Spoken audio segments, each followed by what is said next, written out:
मच्छर समान से प्रवेश एक मन में भावते इत सज्जन पुरुष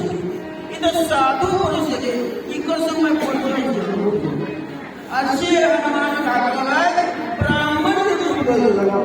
और ब्राह्मण रूप आपन परिचय देते भाई राम नाम को परिचय देते आपन अहंकार के साथ परिचय दे कमाने के साथ परिचय दे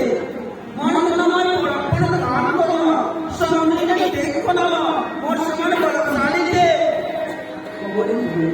आज के बलवान के को बनने सुना राम ने मानव सुना के अनेक कितना का सुना को सारा कोई इतना बड़े ज्ञान अगला नहीं पर प्रारंभ में श्रेष्ठ है सिर्फ बलवान को बोले हम देखो मन का पूर्ण हुआ